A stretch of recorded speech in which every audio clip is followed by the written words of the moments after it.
Welcome, curious minds. Today, we're embarking on, a really profound journey, one that millions experience, yet, each time it feels utterly unique, miraculous even. It truly is. We're peeling back the layers on the incredible world of pregnancy, and we're focusing specifically on a really pivotal stage, 22 weeks. A key moment. Exactly, our goal here, to unpack the intricate developments happening inside, the significant changes for the expectant parent, and, the key things to think about that emerge at this exciting stage. We'll be drawing our insights from a comprehensive guide, sharing the most important nuggets of knowledge to get you truly well-informed. Yeah, cutting through the noise a bit. Right. We'll explore everything from, tiny hair follicles to practical checklists, uncovering surprising facts and essential advice along the way. Okay, let's unpack this. And what's truly fascinating about week 22 specifically is that it marks a significant point in the second trimester. You often hear it called the golden trimester, right? Yes, the golden one. Why is that again? Less morning sickness, usually. That's often part of it, yeah. Right. But it's also this period of really rapid and noticeable development for the baby, and often the parent feels a bit more energetic than in the first trimester. It just offers this rich tapestry of information for us to explore. Okay. So this deep dive, it isn't just about listing facts, it's really about understanding the why behind these remarkable changes, connecting, individual experiences to this broader, well-researched understanding of human development. And empowering people. Exactly. Empowering expectant parents and, importantly, anyone supporting them with knowledge. So let's start with the undisputed star of the show. Yeah. The baby itself. Yeah. I mean, it's truly mind-boggling when you stop and think about the precision of these internal developments, this whole miniature ecosystem thriving within. What exactly is happening inside at 22 weeks? Indeed. An ecosystem is a great word for it. This week is just packed with fascinating milestones for the baby. We're moving beyond just, basic formation now. We're getting into more refined details and incredibly precise sensory development. Think of it as the body really fine-tuning itself, adding all those intricate layers that will make this little one unique and, ready for the world. It's kind of an acceleration of complexity. Wow, and what an amazing scale we're talking about. Our source tells us the baby is roughly the size of a sweet potato, which is such a great visual. It really helps picture it, doesn't it? Totally. How does that compare to its weight and length, though? And what does that tell us about its growth trajectory at this point? Well, that sweet potato comparison is wonderful for visualizing the scale. To be a bit more precise, at 22 weeks, the baby measures approximately 11.42 inches from head to toe. 11 inches, that's quite something. It is quite a stretch for something still so compact. Right. And they weigh around 1.05 pounds. Okay, just over a pound. Yeah, and this represents a really substantial increase in both length and weight compared to the previous weeks. It really signifies robust, consistent development. So things are really kicking into high gear. Absolutely. It means the foundational structures are largely in place, and now the focus really shifts to gaining weight, refining systems, and, preparing for the demands of life outside the womb. Okay. And this weight gain isn't just random, it's a critical step towards viability. Every ounce counts at this stage.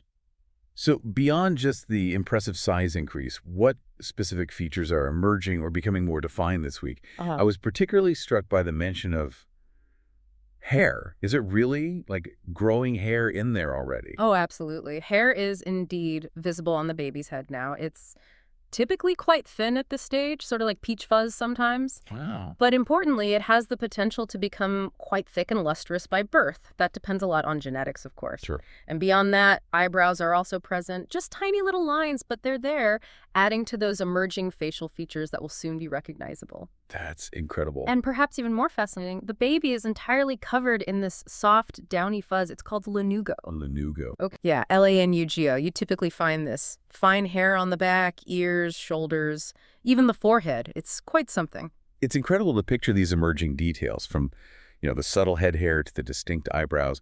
But this lanugo, you mentioned it, sounds temporary, is it? It is, yes. It usually disappears before birth or shortly after. Okay, so what's its purpose then? And the source also mentions gender-specific development, like descending testicles for boys. Yeah. For someone trying to grasp the sheer complexity here, what makes these specific milestones particularly revealing in 22 weeks? That's a great question, because these seemingly small details actually offer big insights into the precision of development. The lanugo, for instance, isn't just random fuzz. Right. It's a fascinating temporary adaptation. It serves a couple of vital roles, we think. Firstly, it's believed to help regulate the baby's temperature within the amniotic fluid, almost like a tiny biological insulator. Ah, interesting. And secondly, perhaps even more ingeniously, it helps the vernix caseosa, that protective waxy coating. Oh, yeah, the cheesy stuff. Exactly. Well, lanugo helps that vernix adhere to the skin, and that vernix is crucial for protecting the baby's very delicate skin during its long immersion in amniotic fluid. Ah, makes sense. Eh. Like little anchors for the vernic. Precisely. It's almost like a biological Velcro, ensuring the skin is protected. Then, for boys, the fact that the testicles begin their descent into the scrotum at this stage is a really significant marker of sexual development. Okay. This is a complex, hormonally driven process that has to happen at a precise time to ensure proper function later on. It highlights how the internal organs aren't just forming, but they're actually migrating to their final functional positions. Wow, migrating, that's complex. It really is. And throughout all this intricate development, the baby's eyes are fully formed structurally, but the eyelids remain closed. Still closed. Yeah, still closed, as if the baby is still in this deep slumber, just refining all these internal processes before being ready to open them to the bright external light. So these aren't just cosmetic changes. They're all part of this incredibly sophisticated program preparing the baby for independent life. It's truly remarkable just thinking about how precisely the outer shell is taking shape, from hair to internal organ placement. It's wild. Yeah. But while the baby's physical form is emerging, its inner world, particularly its sensory perception, is also undergoing this profound transformation. What can this tiny being actually hear inside the womb? Is it like a quiet place in there? Oh, not at all. Not quiet in the slightest. In fact, the baby's auditory system is making remarkable leaps at 22 weeks. We're talking about more than just, faint, muffled sounds. Okay. The baby is actively perceiving its internal environment. Our source specifically details the sort of symphony of sounds, the rhythmic whoosh of the parent's blood circulating, Oh, yeah. the steady thump-thump of the heartbeat. Like a classic sound. Right, and even the gurgles and rumblings of digestion. Huh. Really? Digestive sounds, too. Absolutely. So this isn't merely background noise, it's this continuous multisensory immersion. Think of it as their first, most intimate soundscape, building this foundational auditory memory that's as unique as a fingerprint. So they're literally listening to the rhythm of life, the parent's life, even before they're born. That's incredible. And the source hints that these internal rhythms might profoundly influence the baby after birth. It suggests that whooshing and thumping sounds similar to the ones they're used to hearing might help a newborn sleep better. Is this just about comfort, or is there like a deeper neurological connection happening there? The implication is profound indeed. The baby is not in silence. They are actively experiencing their environment and forming this foundational auditory memory. And this connects directly to the idea of early sensory input shaping later comfort and development. It's not just a coincidence when a newborn is soothed by a parent's heartbeat, held close, or by, white noise machines that mimic the sound of blood flow. Right, those noise machines. Exactly. It's because those sound patterns have been their constant companions for months. They represent security, rhythm, familiarity. This early auditory conditioning, it helps ease their transition into the much louder, more stimulating world outside. It provides a sense of continuity and safety. Wow. It's really a testament to how deeply intertwined their prenatal experience is with their postnatal needs and comforts. That's fascinating. And as the baby continues to grow, it's not just about length and these new features. There's a crucial development happening under the skin, too, right? The formation of a fat layer. Seems kind of early for that, especially since they're still described as skinny. What's the real significance of this fat layer at 22 weeks? That's a fantastic observation because you're right. While the baby is still indeed described as very skinny at this point, the formation of this layer of fat under the skin is a vital and surprisingly sophisticated step. Okay. And this isn't just about getting those cute chubby rolls later on, though that happens too. All right. This subcutaneous fat is critical for three main reasons: insulation, energy storage, and healthy temperature regulation after birth. Temperature regulation. That makes sense. It's huge. This early fat deposition is really a marvel of evolutionary preparedness. It's almost like a tiny, self-sustaining battery. It's crucial for surviving those first few days when feeding might still be getting established. It highlights nature's incredible foresight for independent A survival. little battery. I like that. Yeah. And unlike adult fat stores that might fluctuate with diet, this prenatal fat, particularly what's called brown fat, is specialized. Its Yeah. main job is generating heat. Brown fat. Okay. Yes, brown adipose tissue. It's absolutely essential for a newborn whose own thermoregulatory system is still maturing. So it's this essential building block for their future physiological independence and their ability to thrive in an external environment that is, let's face it, far colder and more variable than the womb. So it's not just about getting cute. It's absolutely essential physiological development for life outside the womb. It's just amazing how every single detail seems to serve a purpose, preparing them for everything from staying warm to having energy reserves. It truly underscores the body's magnificent design, doesn't it? It really does. So, knowing it's so vital for independent living, are there specific factors that could impede this fat development, or maybe ways expectant parents can proactively support it through nutrition? It absolutely underscores the body's magnificent design, and you hit on a key point there. While genetics certainly play a significant role, the expectant parent's nutrition is paramount. Right. Adequate caloric intake and a balanced diet, particularly ensuring sufficient healthy fats and proteins, directly support the baby's ability to build these crucial fat stores.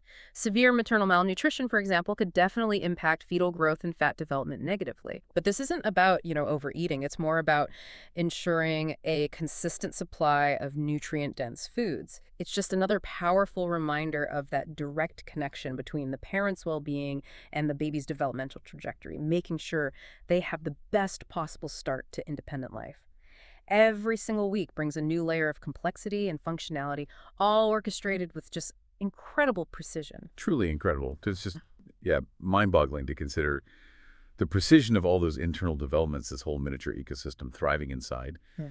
But as the star of the show continues its incredible growth, the body that's nurturing it is also undergoing its own profound and, let's be honest, sometimes challenging set of transformations. Yeah. So at 22 weeks, how is the expectant parent's body typically responding to this dynamic inner world? That's a perfect way to put it, responding, because the second trimester often brings this mix of new symptoms as the body continues its incredible adaptation to accommodate the growing life within. And understanding these common changes can significantly help manage expectations and, crucially, know when to seek advice. Distinguishing between normal discomforts and something that maybe warrants a conversation with a healthcare provider. Right, knowing what's normal versus call the doctor. Exactly. It's about being informed so you can navigate these shifts with confidence. Okay, let's talk about some of those visible changes first, because they can certainly catch you by surprise sometimes.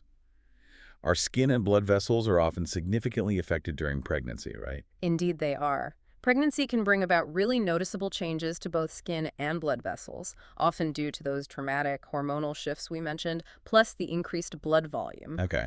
For instance, acne is incredibly common. Oh yeah, even if you never had it before. Even if you've never had a blemish in your life, those pregnancy-related hormone fluctuations, particularly androgens, can stimulate oil glands, leading to breakouts. But what's absolutely critical here, and our source emphasizes this, is caution with medications. Always, always consult your provider or a dermatologist before using any acne medication. Many are unsafe during pregnancy. Which ones should people be especially wary of? Well, the source specifically highlights isotretinoin, which is a type of retinoid sometimes known by brand names like Accutane. It's strongly linked to serious birth defects, so that consultation isn't just advised, it's absolutely critical for the baby's safety. Wow, okay. Good to know. Very important warning. And beyond acne, many people start to notice what are called spider veins appearing. What's the physiological mechanism behind those? And is there anything that can be done to prevent them or maybe manage how they look? Right, spider veins.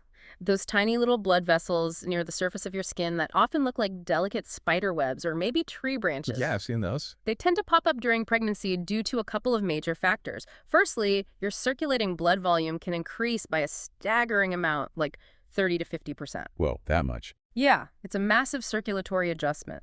This, combined with the pressure from your expanding uterus on major veins, like the inferior vena cava, significantly increases pressure in your smaller capillaries, especially in your legs and sometimes face. Okay. And these delicate vessels, they aren't really designed for such sustained pressure, so they can become more visible. And they're different from varicose veins. Yes, good distinction. Unlike varicose veins, spider veins remain flat. They don't bulge out from the skin. Now, the good news is there are several proactive steps that can help prevent both spider veins and the more uncomfortable varicose veins. Like what?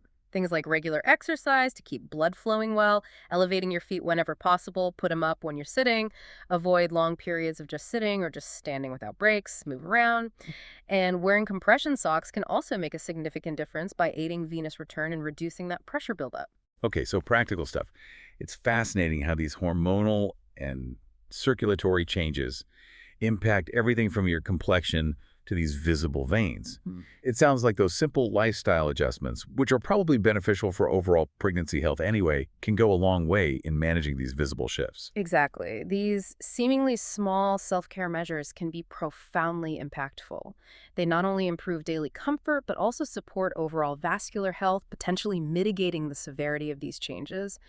It's really about being proactive and supporting your body through these natural yet sometimes challenging adaptations. Now let's go a bit deeper inside the body to see how the digestive and circulatory systems are handling this incredible feat of growing a human. Diarrhea isn't something often talked about in pregnancy, maybe compared to constipation, but it can occur. What's the common advice there? You're right. While constipation is much more commonly associated with pregnancy, mainly due to hormone-induced slowing of digestion, and sometimes iron supplements, diarrhea can certainly happen. It might occur for various reasons, maybe dietary changes, increased sensitivity. Some women even report mild bouts of diarrhea in late pregnancy as a possible precursor to labor, although that's still quite a few weeks away at 22 weeks. Right. For our purposes, diarrhea is generally defined as having loose stools 3 or more times in one day. The immediate advice, the most important thing, is to focus intensely on fluid intake. Hydration, hydration, hydration. Exactly. You need to drink plenty of fluids to prevent dehydration. And specifically, fluids that contain salt, like broths or maybe sports drinks, are particularly helpful for replacing lost electrolytes. Good tip. And it's crucial to consult your provider before taking any over-the-counter anti-diarrheal medications. Many aren't recommended during pregnancy. And you should definitely call your doctor or midwife if the diarrhea lasts longer than 2 days, or if you suspect something like food poisoning, as that could indicate a more serious issue. Okay, good guidelines. And what about swelling or edema? That's definitely a classic pregnancy symptom, isn't it? But how much is normal, and when should you start to get concerned? This raises that important question again. How do we distinguish between normal pregnancy symptoms and potential warning signs that need medical attention? Swelling or edema, yes, it's extremely common and, to a certain extent, quite normal in pregnancy. It's due to this complex interplay of factors. Your body is retaining more water to support that increased blood volume and amniotic fluid. Changes in your blood chemistry, like lower albumin levels, can cause more fluid to move out of your blood vessels and into your tissues. And of course, the growing uterus puts significant pressure on major veins, particularly the inferior vena cava, which slows down the return of blood from your legs. So it all kind of pools down there. Pretty much. This often results in swollen feet, ankles, and sometimes hands too. Now, after you give birth, your body is remarkably efficient at getting rid of this extra fluid, primarily through increased urination and sweat in the days following delivery. However, your question about distinguishing normal from concerning is absolutely critical. While some swelling is expected, excessive or sudden swelling can definitely be a red flag. Like what kind of signs? You need to watch out for signs of preeclampsia, for example. This includes excessive or sudden swelling of your feet or ankles, or moderate to severe swelling of your hands or your face. If that happens, especially when combined with other symptoms like a severe headache that won't go away or vision changes, that needs immediate medical attention. Call your provider right away. Also, it's absolutely critical to alert your provider immediately if one leg becomes significantly more swollen and painful than the other. Just one leg? Yes, significantly more swollen on one side. This could signal a serious blood clot known as deep vein thrombosis, or DVT, which requires urgent intervention. So the key really is awareness and knowing when to communicate with your healthcare provider. Trust your intuition if something feels off. Don't hesitate to call. That's such a crucial distinction to make, and it truly emphasizes why that open communication with your healthcare team is paramount. Beyond the internal fluid dynamics, what about the growing physical load the body is carrying? I mean, that must lead to some new aches and pains in the bones and muscles. It certainly does. The physical changes of pregnancy, particularly that increase in weight and the shifting center of gravity, very often lead to new aches and discomforts in the musculoskeletal system. Like what? Well, leg cramps are very common in the second trimester, often striking at night just when you're trying to get some much-needed sleep. Ugh, the worst. Why do those happen? The exact cause isn't always crystal clear, but it could be due to the extra weight your body is carrying, pregnancy swelling, putting pressure on nerves and blood vessels, maybe even electrolyte imbalances like low magnesium or calcium. Okay. If you get one, immediate relief can often be found by actively stretching your calf muscle. Just straighten your leg and flex your toes back towards your shin. Hard. Got it. Flex the foot up. Exactly. Massaging the muscle, applying a warm compress, or even just getting up and walking around for a few minutes to warm up the muscle can also help. And staying well hydrated throughout the day might play a preventative role too. Good tips. I've also heard so many expectant parents talk about pelvic pain too, which sounds like it can range from just a mild discomfort to something quite sharp. What causes that, and crucially, what can help alleviate it? Ah, yes, pelvic pain, another incredibly common discomfort. And it can manifest in various ways because the changes happening in the pelvis are quite profound. How so? Well, it's caused by these normal pregnancy changes that involve a complex interplay of relaxed ligaments, weight gain, and your changing center of gravity. You have hormones like relaxin, whose job is to soften ligaments and joints in preparation for birth. Right, relax it. Makes sense. But that softening can lead to instability in the pelvis.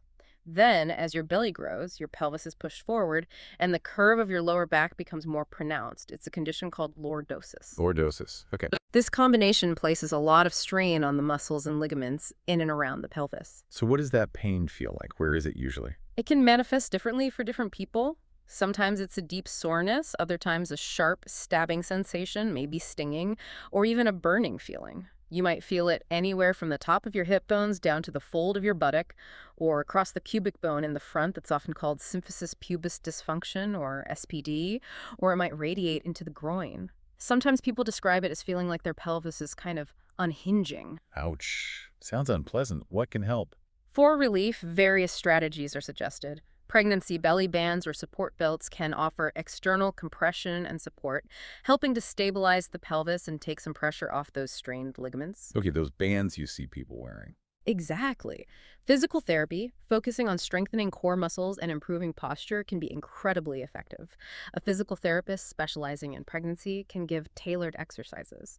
And for pain management, acetaminophen, like Tylenol, can be considered, but always after consulting your provider to ensure it's appropriate for your specific situation and dosage. Right. Yeah. Always check first. It really sounds like the body is constantly recalibrating and sometimes, struggling to keep up with these profound changes.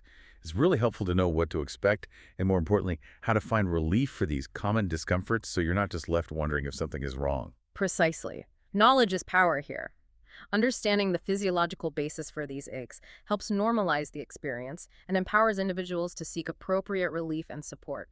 It prevents undue worry and fosters proactive self-care, which is so important. And speaking of the belly, at 22 weeks, it's definitely becoming more prominent for most people, right? Beyond just looking bigger, what are some of the other significant external changes to expect around this time? Absolutely. The external signs of pregnancy become increasingly pronounced and pretty undeniable for many. At 22 weeks, your uterus is typically palpable about an inch above your belly button. An inch above. Yeah, it's a clear indicator of its significant growth. The baby bump itself can look unmistakably round and forward for some, while for others, depending maybe on their body type, muscle tone, or clothing choices, it might still be somewhat easily disguised.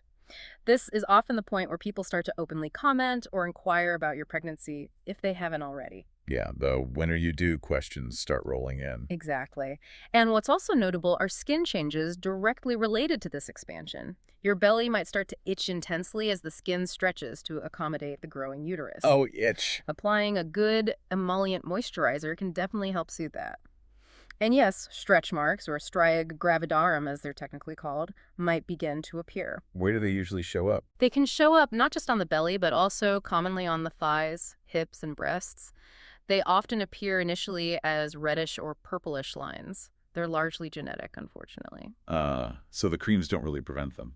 While creams can certainly help with the itch and keep the skin hydrated and maybe feel more comfortable, but preventing them entirely is often beyond our control if you're genetically predisposed. They do tend to fade over time after pregnancy, though. Okay. And it's not just the midsection undergoing transformation, right? The impact can literally reach your toes. It absolutely can. Your feet may eventually disappear under your growing bump, making it hard to see them, let alone tie shoes. Yeah. They might become swollen due to that increased blood volume and fluid retention we talked about.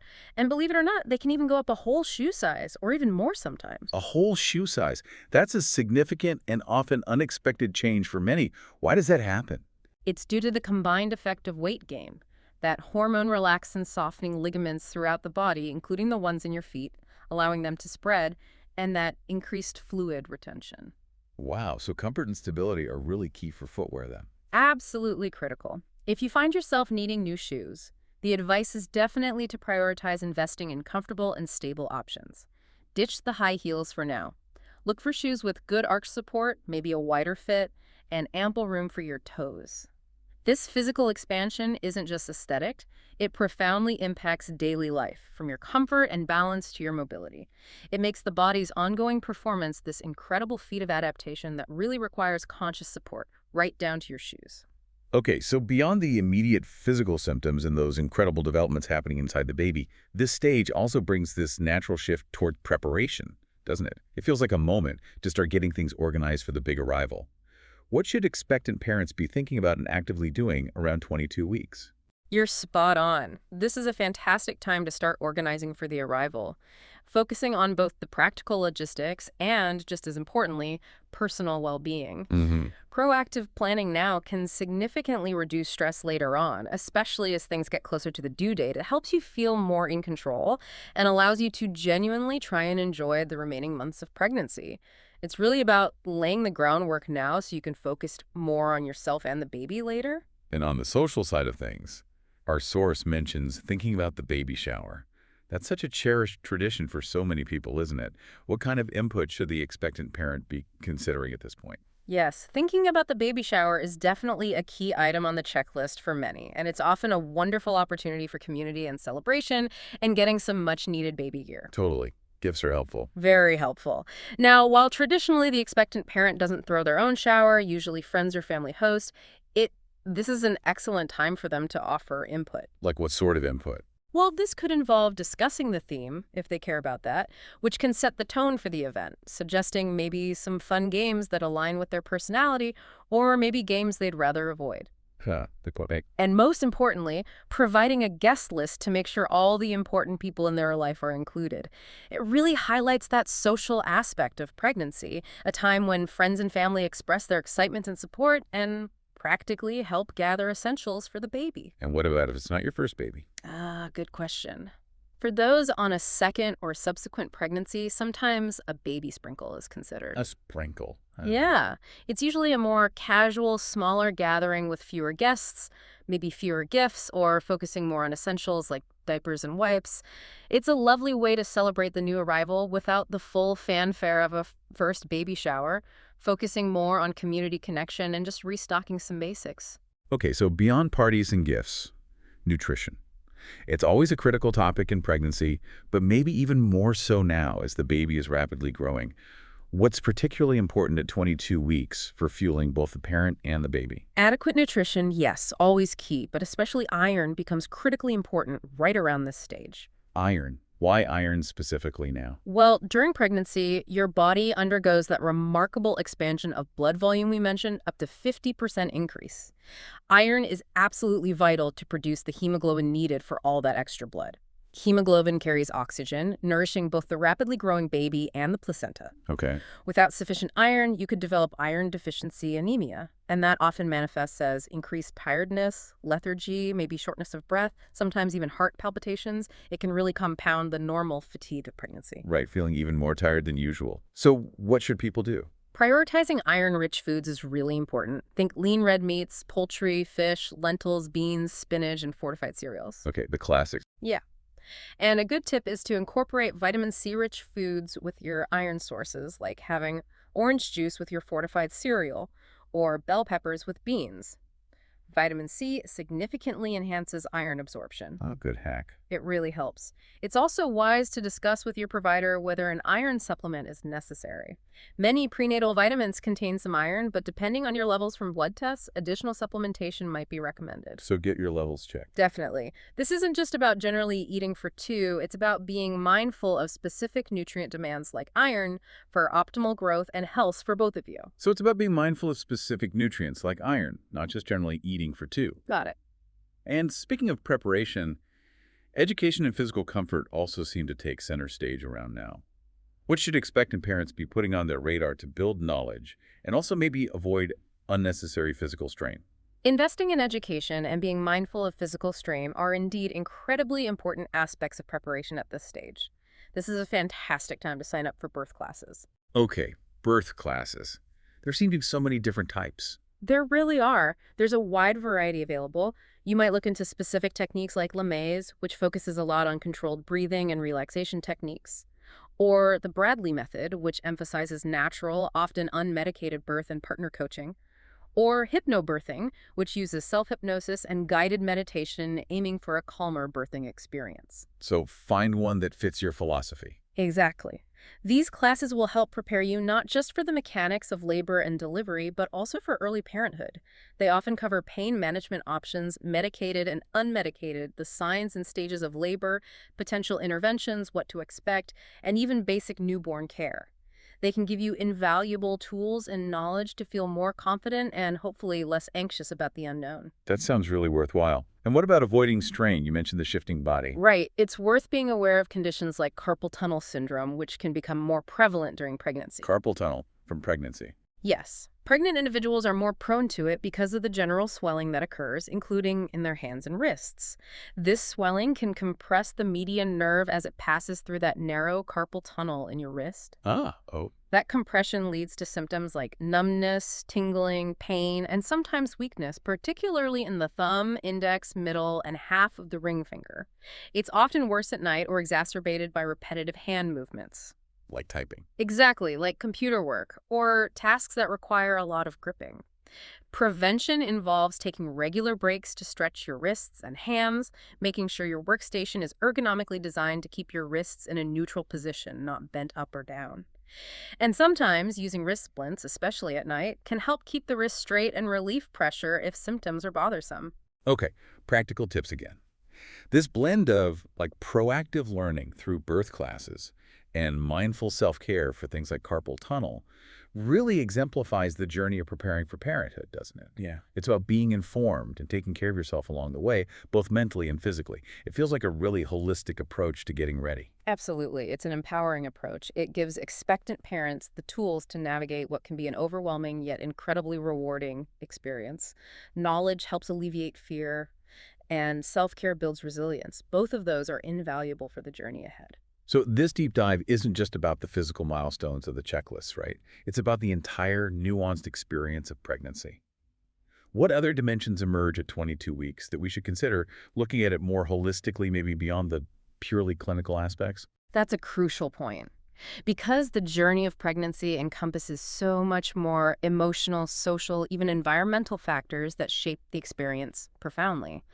Our source touches on some fascinating broader perspectives that acknowledge the diverse realities of expectant parents.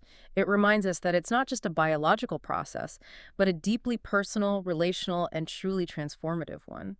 One of the things highlighted in our sources for this week is the power of positive affirmations. That sounds like a really wonderful tool for mental well-being during such a transformative time. Can you tell us a bit more about how these work and why they might be particularly relevant around now? It absolutely is a wonderful tool. The suggestion that the right words can help you through even the most challenging moments speaks directly to that emotional and mental landscape of pregnancy. Mm-hmm. And this isn't just, a simple feel-good tip. It emphasizes the profound importance of mental health and self-talk during a time that brings immense joy, yes, but also potentially significant anxiety, physical discomfort, and sometimes fear about the future. Sure, lots of unknowns. Exactly. Positive affirmations are essentially short, powerful statements. You consciously choose them and repeat them, either silently or aloud. They work to challenge negative thought patterns and reinforce positive beliefs about yourself and the pregnancy. Can you give an example? Sure, things like, my body is strong and capable of growing this baby, or I trust my body in the process of birth, or even just I am calm and confident. Okay, simple but powerful. Right. By consciously nurturing this inner dialogue of strength, calm, and capability, expectant parents can build resilience and cultivate a more positive mindset. This can be incredibly powerful when facing the uncertainties, the physical demands, and the emotional roller coasters that can come with pregnancy and impending parenthood. Yeah, I could see that. It's about consciously shaping your perception and emotional state, which, interestingly, can in turn impact stress hormones and overall well-being. So it connects directly to that broader theme of holistic health, where emotional support and mental fortitude are just as vital as physical care. It helps foster a sense of inner peace and confidence. That's a great reminder that our minds are just as much a part of this journey as our bodies, and actively working on that inner dialogue can make a huge difference. And on a slightly lighter, but still very real note for many families, the source mentions pets and pregnancy.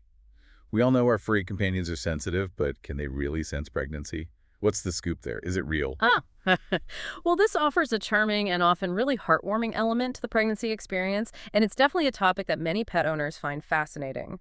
The source notes that many animal experts and pet lovers agree that pets can sense pregnancy, or at least pregnancy-related changes. Okay, but maybe. While hard scientific evidence is still maybe emerging and often relies on anecdotes, it's very widely observed. Think about it. During pregnancy, there are significant hormonal shifts happening, which can cause changes in body odor. Ah, the super smellers. Exactly. Dogs, especially, with their incredible sense of smell, are particularly adept at picking up on subtle changes in scent caused by hormones. Plus, there are often alterations in your gait or posture as your body changes, and shifts in routine or energy levels as you become more tired or cautious. Makes sense. Cats, too, are highly sensitive to changes in routine and the emotional states of their human companions. You hear countless stories, right? Dogs becoming extra protective, staying much closer to their pregnant human than usual. Yeah, like a little bodyguard. Or cats suddenly deciding to curl up on your belly, purring more often, as if they instinctively know to guard or comfort. It really speaks to the intuitive nature of our furry companions. And it highlights the subtle ways family dynamics shift even before the baby arrives as animals react to these profound, yet often unspoken, changes within the household. This is such a lovely detail. It truly makes you wonder how much our furry friends really do pick up on, and how deeply they sense these profound changes happening within the family and within you. It certainly adds another layer to the narrative of welcoming a new family member. It underscores that the whole household often feels the ripple effects of pregnancy, even the non-human members. It's really a testament to the strong bonds we share with our pets. Finally, our deep dive wouldn't be complete without acknowledging that every single pregnancy journey is unique, and sometimes comes with unique considerations. The source specifically touches on plus-size pregnancy. What's the key message here, and why is it so important to highlight this perspective? This is a crucial and really empowering message, I think, that underscores the importance of inclusive care and having informed discussions free from judgment. The source explicitly states very clearly you can have a healthy plus-size pregnancy. That's important to hear. It's vital because there can often be an unwarranted stigma or maybe a focus solely on risks for individuals in this demographic. Now, while it's true that statistically being overweight or obese raises your risk for some complications, things like gestational diabetes, preeclampsia, or maybe needing a C-section, the critical part of the message is that many of these complications are manageable and in some cases preventable. Manageable and preventable, that's key. Exactly. So this raises an important question. How can expectant parents in this demographic best work with their healthcare providers to ensure a healthy pregnancy? It really underscores the importance of personalized care and proactive management, focusing on health strategies rather than just fixating on a BMI category. So what might that look like? Well, it might involve things like earlier screening for gestational diabetes, perhaps more frequent blood pressure monitoring, and having open discussions around healthy weight gain ranges specifically tailored to their individual starting point and needs. The message is really one of empowerment.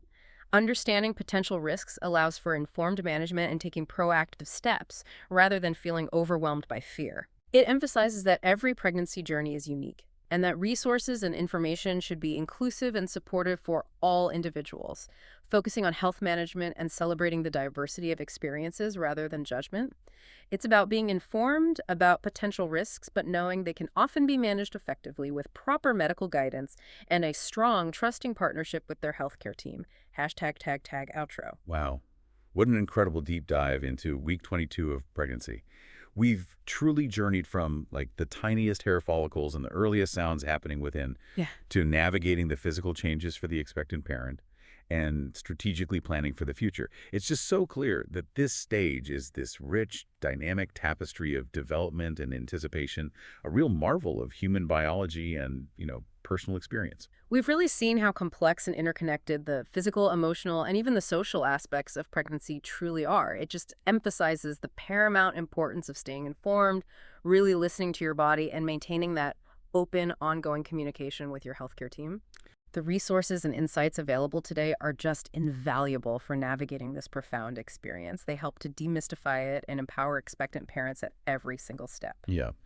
We really hope this deep dive has given you some incredible insights, maybe some of those aha moments, and just a deeper appreciation for the intricate journey that is pregnancy. We always aim to leave you with something thought-provoking, something to mull over. So, considering the baby is already immersed in this constant rhythmic soundscape of internal sounds, the heartbeat, the breathing, digestion, what does this early continuous sensory input really mean for their earliest recognition of the parent's voice, or perhaps their fundamental sense of comfort and security once they arrive in the much louder, more chaotic external world? How might this shape the very first bonds, their early relationship with sound itself, giving an entirely new dimension, perhaps, to the phrase, a familiar voice?